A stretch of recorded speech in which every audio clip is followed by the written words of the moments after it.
Hey everyone, this is Pig for Life, and in today's review we'll be doing a follow-up to our Voodoo Toys Animus Stealth Mode review. As I promised in that really quick review, well it actually wasn't quick, but my review at TFCon, that I didn't have the tools to actually do the filler kit instructions. So I'm going to do that today, and I'm also going to be doing some FAQ, frequently asked questions, and some tips and tricks for this guy, because a lot of people have had questions about this since it's come out, and I want to help a lot of those who have complaints about the instructions being super tiny, which they definitely are.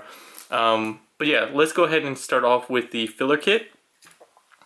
So you're going to need a few things for the actual installation of this. You'll need these tiny instructions.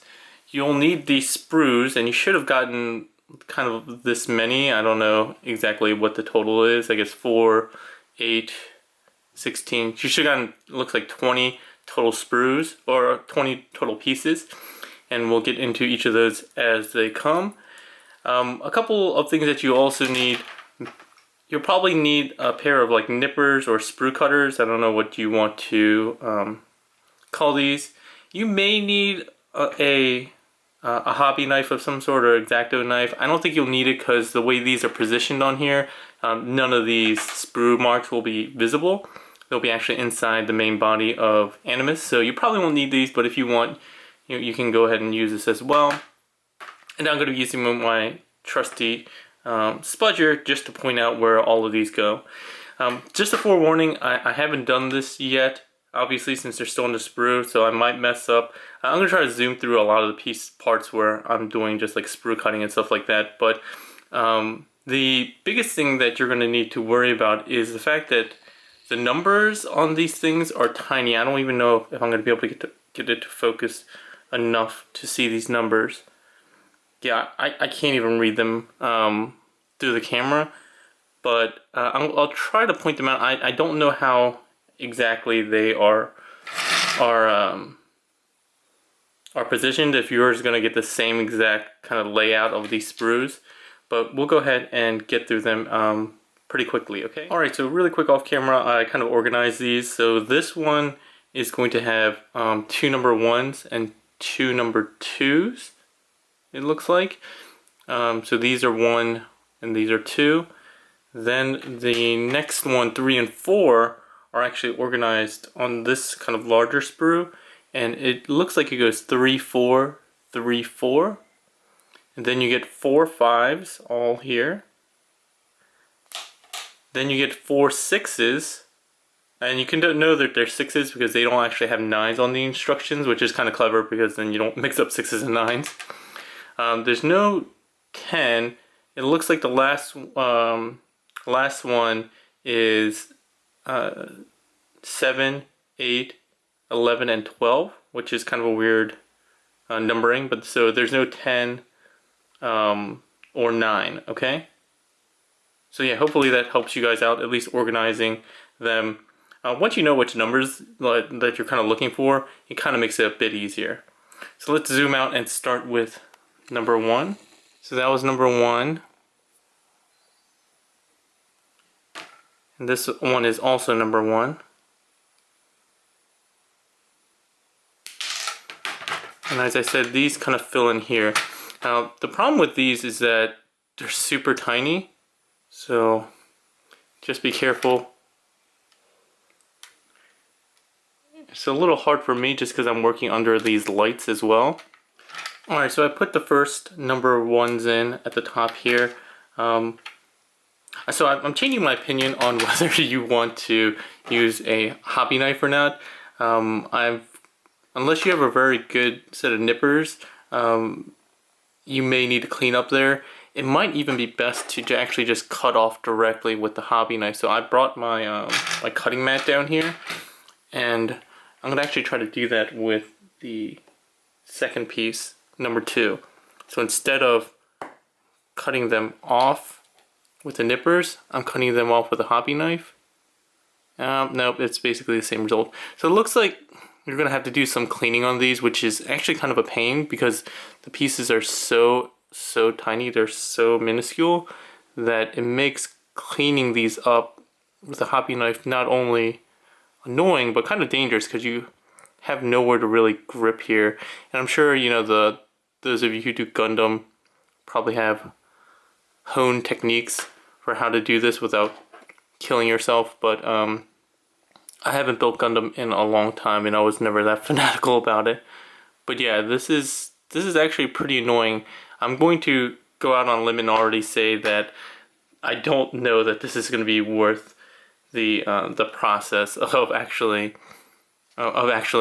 installing all of these for these holes. I do give credit to them for actually including this since fans wanted it, but I think we might have gone overboard here in asking them for this. So number 2 goes on the right side of the car, fills in like so. This one actually fills in really well. This one's actually not bad, so I'm gonna see if I can just insert this directly without having to do any cleaning.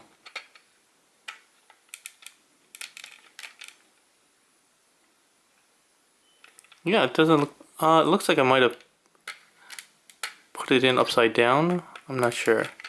Oh no, there we go. Oh yeah, I might have put it in upside down. I can't tell if there's orientation to this.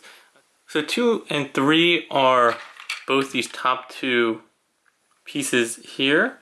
I filled in this side.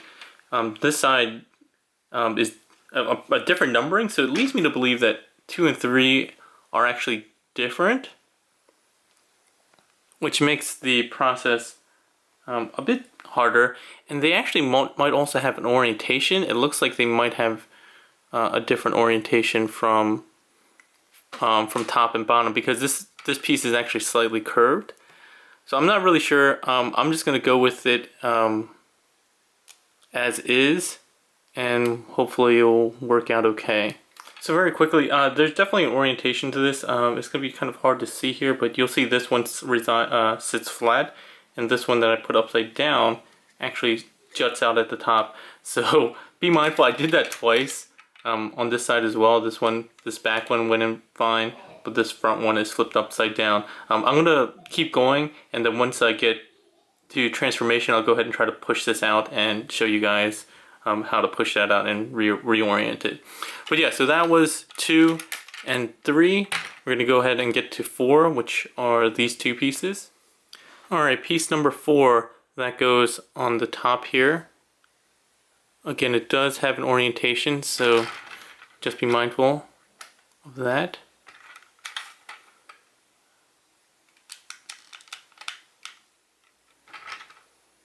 Here goes the other, like so. But yeah, if you get them in correctly and clean them correctly, they sit pretty flush. You're still gonna notice them obviously, but yeah, it's better than, I guess, a hole. Alright, so that was 4, again at the top on either side of the van. 5 is going to be the lower portions of these holes that we did for 2 and 3. So this here and this here. So you'll have the sprue of 5, which is connected to the same sprue that had 3 and 4. So these, all 4 of these at the top here, are going to be 5. Alright, so piece number 5. Again, this does have an orientation. I'm not sure which way it needs to be facing though, to be perfectly honest. It has a slight curvature to it.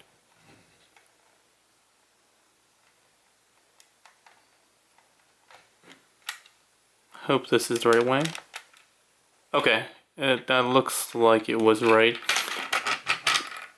So the curvature to this piece is very slight, from what I can tell. You may be able to see it here. You see that it curves this way. Oh, sorry, this way, slightly. So have that curved piece, have it so it's curving outward and downward, like this. There we go. So yeah, I always thought transforming figures on screen was very tough. This is way harder. Alright, so we gotten 5 done. Now we have the 6 pieces. So the 6 pieces will actually go here, underneath the side mirror, side windows on the side sliding door, which should be the sliding door. And these are all 6 identical pieces as well. So just cut them off, clean them up, and you'll see these have orientation too. You can see that it curves down. Alright, and let's go ahead and put in pieces 6. Again, being mindful of the curvature. Alright, there we go. There's 6. So I think we have almost all of them done. The last ones we have are 7, 8, 11, and 12. And they're actually numbered in sequential order. Actually, not in sequential order. It's 7, 8, 12, and then 11. Okay. Alright, so 7 and 8 will go right here. So 8 will fill in this top hole on the left side. 7 will fill in the top hole on the left side near the wheel well. And then 11 and 12, 11 will fill in this bottom hole, and 12 will fill in this bottom hole. Alright, here we go with 7, which is the upper part of the right side. And I don't actually know if there's an orientation or not. It is kind of a bummer that it goes right through the paint line, so you get a breakup in the paint right there. Around to the other side with number 8.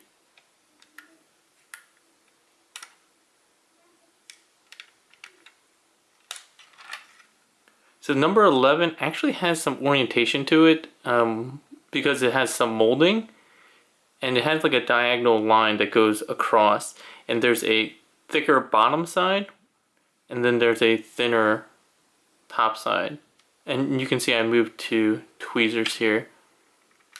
But you need that because it goes right across the border here where there's a molded line.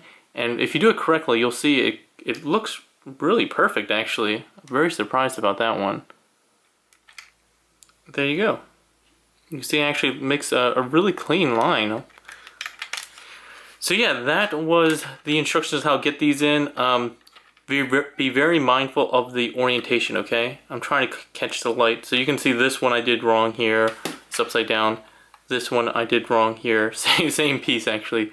I did upside down. So I'm going to actually show you how to pop this out in the next section. So as I told you, I screwed up in putting one of these on. I tried to just get it out with some tweezers, and I just ended up mangling the piece. The reason why I tried to do that is because the way it's manufactured, you actually can't access the inside and push it up because it's behind this hinge, and I guess that's what the manufacturing process was, which is the reason why there were holes on it in the first place. But you're gonna have to pop a pin, which again, it's probably not worth the aggravation of trying to pop a pin to get this little piece out. But you can do it. It's not a it's not a knurled edge pin, but you can do it. You can go ahead and push it out. This process is worth the aggravation, so just be very, very careful when putting it in. I also realized that my one piece here is upside down. It's not nearly as noticeable, but for somebody who's pretty OCD like me, I'm gonna have to do it just because that's just who I am. But yeah, it's definitely not worth going through and pushing pins and risk damaging your figure. So just take the time to make sure you're putting it in the right orientation. All right. So here we are, finally finished with the installation. I showed you guys how to install everything. I showed you guys, if you needed to, how to pop out some of these pieces here. I highly recommend you being very careful about installation as opposed to trying to pop out pieces later. It requires pin popping, which is never fun. You know, you never go on the weekend and say, you know, this weekend I'm just gonna pop some pins on all my figures. It's not an entertaining thing to do. But overall, it looks pretty good once you have it. I would highly recommend not doing it unless you are very meticulous and very oriented to detail, or detail oriented as the way normal people would say that, because it is a process. It does take a while. You need to be very careful because of the tolerances to clean up these pieces, which I wasn't really expecting to have to do, which is maybe just, you know, hopeful thinking on my part. But honestly, I don't think it was worth the entire process to fill in a few holes. I didn't think it looked bad in alt mode, and robot mode you really didn't see these holes anyway. So I didn't think it was worth it. So as the kids would say, I don't think the juice was worth the squeeze in this case. So I'm going to go ahead and move on to the FAQ section, frequently asked questions section. So I got a bunch of questions about transformation, people getting confused, as well as I wanted to make some announcements based on some of the news that Voodoo Toys had recently said, I think yesterday.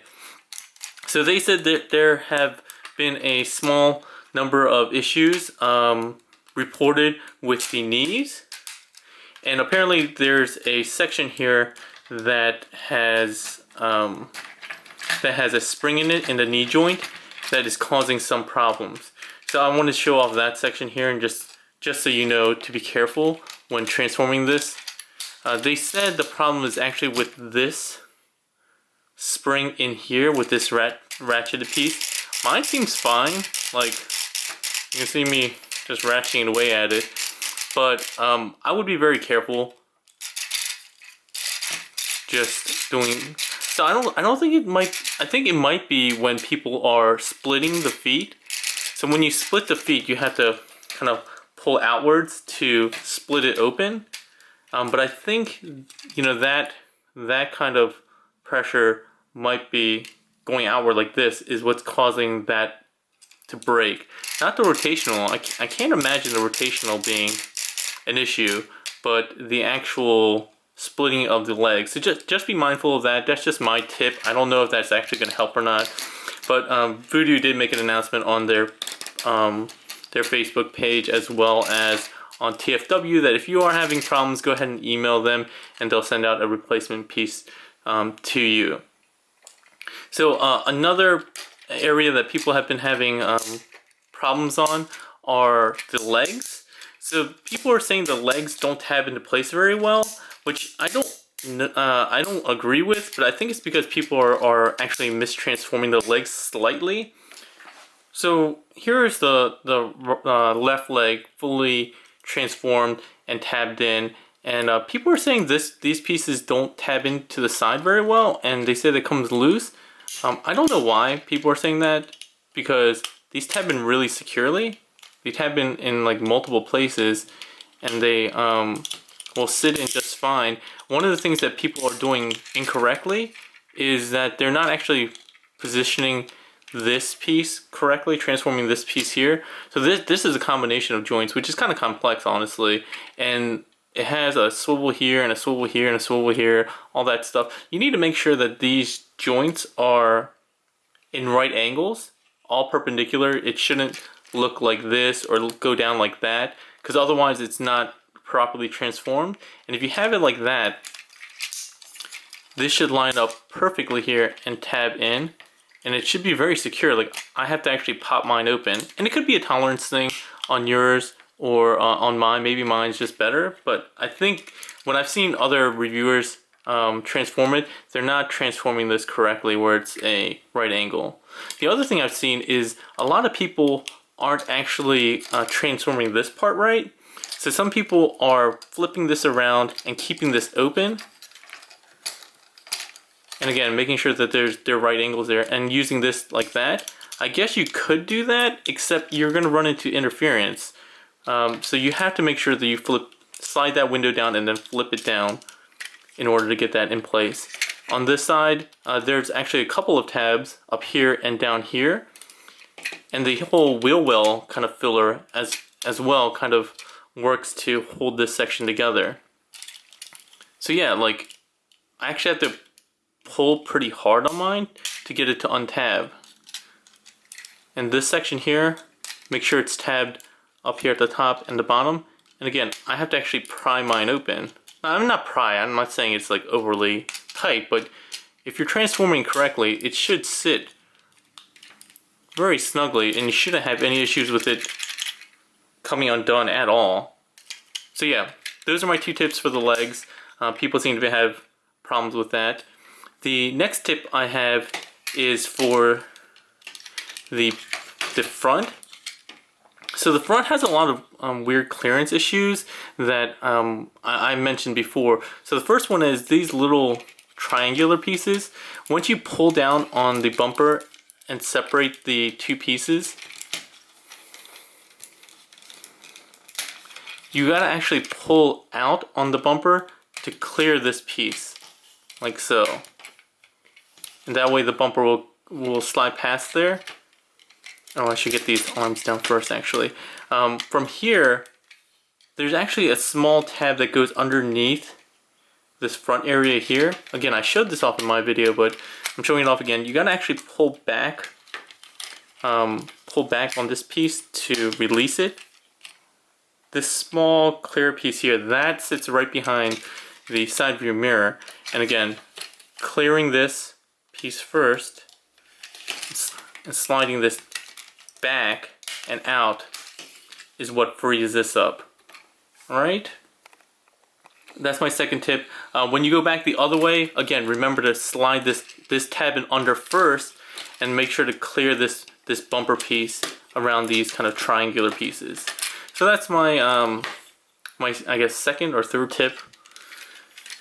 And the last place is the back transformation, which a lot of people are having trouble with, and I can totally understand because it is actually kind of complex, and I tried to explain it very clearly in my video, but the biggest thing is getting a couple things right. So the wheels have to come from being flush to being out like that, sticking out the side here. You got to make use of these double hinges. The next piece, this is actually pretty easy. The next piece is you got to, when you fold this up, these hinges in here, it's another double hinge in here. You have to actually get these to sit straight so that the you'll see kind of like the pins line up directly. So you'll get a perpendicular, everything has to be in a right angle. So this comes down as a right angle to this hinge, and this hinge is a right angle to this panel here. And if you do all that, this small tab, that's like a T tab here, the vertical piece of that will actually slot in to this piece here. If you don't do that correctly, you're not going to be able to collapse this. See, like right now I'm not doing it correctly, so it's not actually tabbing in. You have to get this aligned like so, and then it'll tab in. Tab that in, and when you close up the back, when you fold up the back,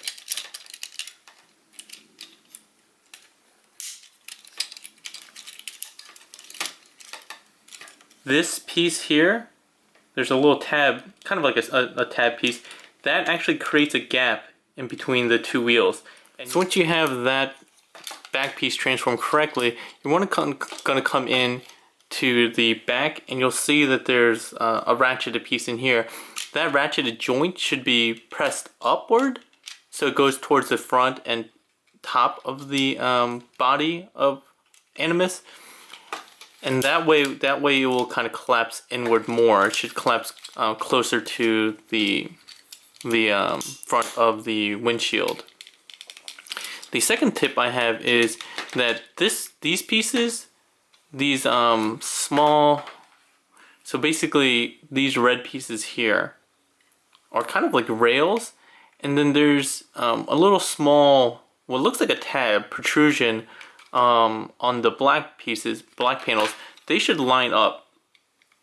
And can I actually show what that looks like? So inside here are the red rails. And then there are these 2 panel pieces that align basically perfectly with that. That should get you, I guess, in position to kind of close this up like that.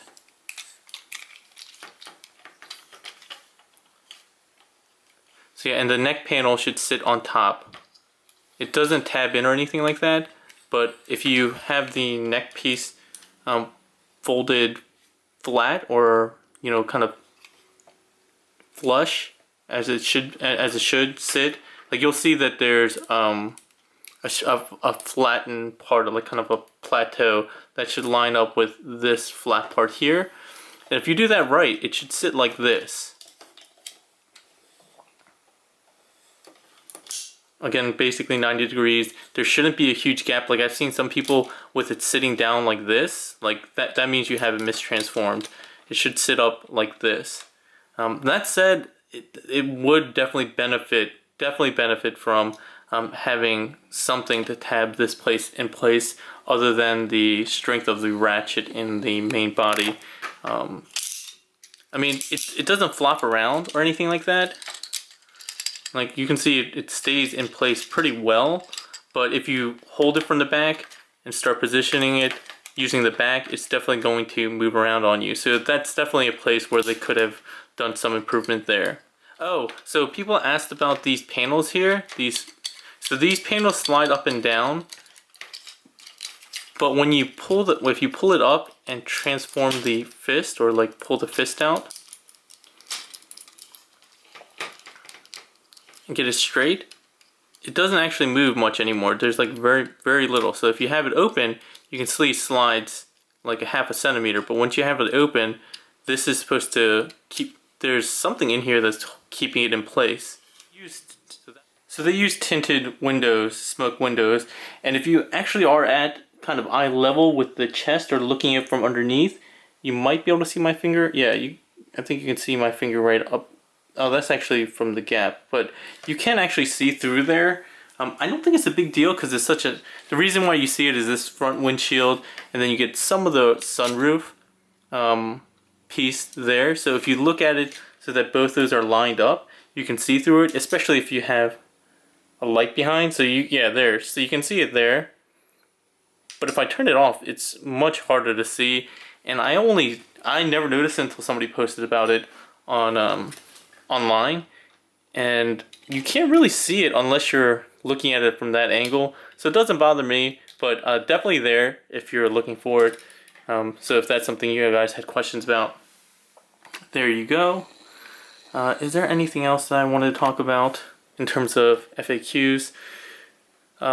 People had questions about the A stance. I don't know why a lot of figures have problems with the ratchets with the kind of wide A stance. It seems to be a recurrent problem, so obviously it's not an easy solution. I don't know the engineering behind it, but so here's no ratchets out, one ratchet out. It's pretty wide. You can make use of its ankle tilts to kind of lessen that look. You can actually go kind of, because the ratchets are pretty tight, you can actually go in between those indents, and it holds pretty well. It's definitely not an ideal solution, but I don't think it's terrible. And even one ratchet out, I don't think it looks all that bad. It's a little bit wider than shoulder width apart. But yeah, you can kind of get in between those indentations and get a more decent stance if that's what you guys are looking for. Alright, so the last part is actually a request from a few people to figure out the weight of this guy and see if he is light or heavy. I think he's a little bit on the lighter side given his size, or at least he kind of feels that way. But somebody asked about it on TFW user Tinkeros, so if that's you, I'm doing this for you, as well as a couple people on Facebook. I don't have any figure that's really his exact size that I could find that wasn't like a die-cast figure. And I'm trying to stick within the MP line, so these are kind of the scales or whatever figures I have. You can see he kind of sits in between Soundwave and Saber, but we'll start off with the lightest here. I think he's the lightest, he should be since he's so small. So it's MP Sideswipe.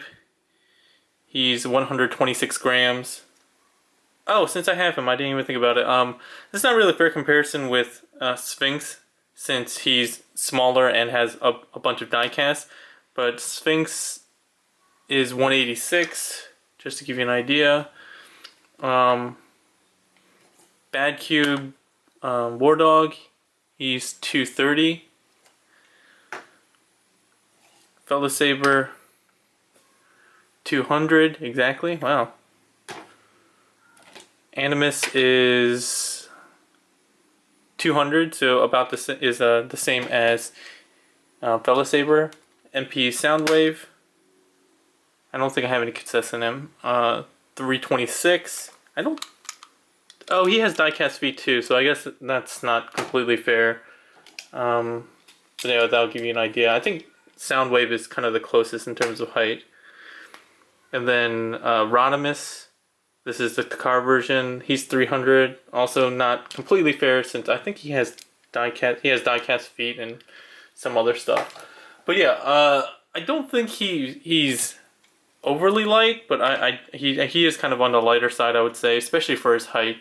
Given that he's like the same weight as Fella Saber, who is a good inch or so shorter, and he's about an inch shorter than Soundwave, and Soundwave weighs 320. Again, he does have diecast feet, which I totally forgot about, but that'll give you an idea of his overall weight. Alright, so hopefully this helped you guys out. Just a quick, not even quick, installation on the filler pieces, as well as answering some FAQs about this guy. I still really like him. I definitely don't think he's a perfect figure, like most. Figures aren't perfect, but yeah, I wouldn't hesitate on picking him up. I think he is a bit on the higher side of the price range for this figure, given that he is a little bit lighter. He doesn't have a lot of accessories, but I think he's a really good figure. I think he's very solid, and I personally prefer him over what we've seen so far from MP Ironhide, the official one. Alright? If you guys have any questions or comments, go ahead and leave them in the comment section below. If you like the video, go ahead and give it a thumbs up. I do appreciate that. If you want to keep up to date with all my news and reviews, you can go ahead and click the subscribe button floating around here. And with that, that's all for today, everyone. Have a good one.